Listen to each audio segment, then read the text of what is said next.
Hello, this is Liz Bears, and today's Focus Hot Tip is all about seating charts. Okay, so let's start out by going into attendance. Seating charts are the second tab under attendance, and they'll bring up any seating charts that you've previously made. If I need to edit a seating chart, either students or furniture, I'm going to look over here at the Layout button. I'll click Layout and I'll make the choice. If I want to change where students sit or I want to change the furniture in the room, I have to first select this tab on the right. Right now I'm going to add some furniture. I've had some new students join my class, so I'll click on the desk that I want and I'll add another desk. If I wanted to, I could come in and just select the two desks and copy them, Control-C, and paste. There they are. When I click outside the circle, then I have my desks added to the classroom. Now I want to rearrange my students. I'll need to click the Student tab.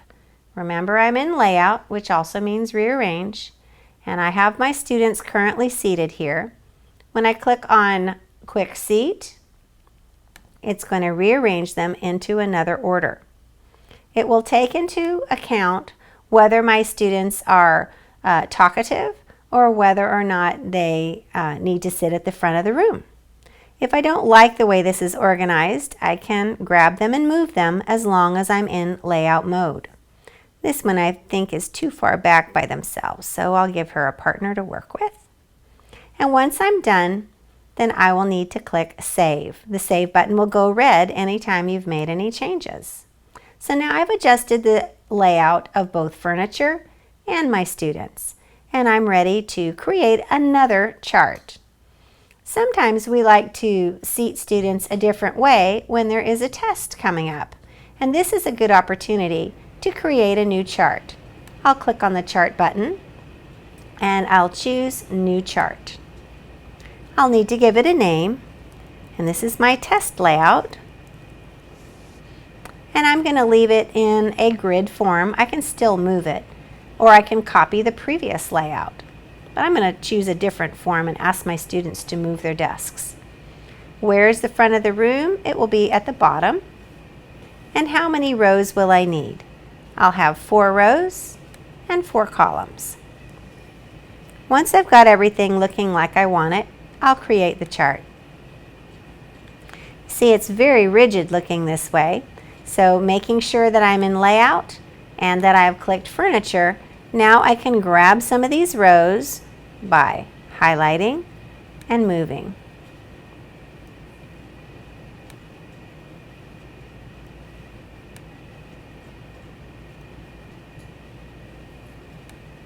Now I have a different arrangement for my classroom. I can add in the teacher's desk, and I'm ready to assign students. I'll change the Layout tab to Students, and I'll look at my students for who needs to be in the front and who is talkative. I can make changes here if, maybe the student has figured out how not to be so talkative in the class. And then I can simply come up and choose Quick Seat. The Quick Seat option has 3 different types. I could seat them by last name, by first name, or randomly. I'm going to choose last name. And if I do choose this, it will not pay attention to the front of the class or the talkative buttons that maybe have been selected for certain students. Instead, it will just organize the classroom by last name. I'll choose Quick Seat, and now my students are in there by their last name. A, B, C, D, E, F, G, H, and I. If this is not working and you need to redo things, you can come down and choose a random assignment if you need to do that. Choose Quick Seat and it redistributes the students. Once you've found the order that you want them to be in, you'll need to click Save.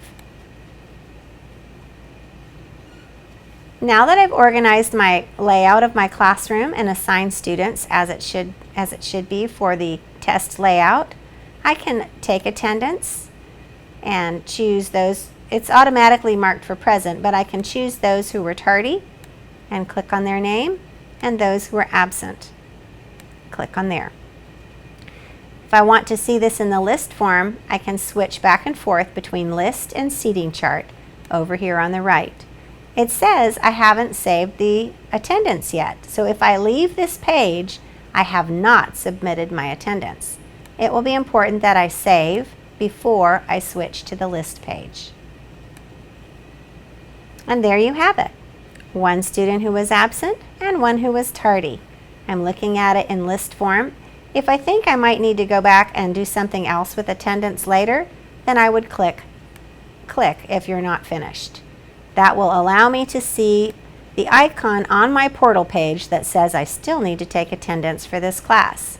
So taking attendance with my seating chart, I can use the tab up here, choose seating charts, or I can come down and choose the hot link and go right into my chart. Switching between charts, I'll just come down and look at this chart, test taking chart.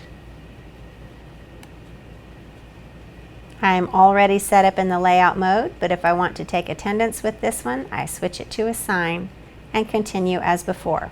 Remember to click save anytime you've made any changes. Thanks for watching. This has been a Focus Hot Tip with Liz Bearse.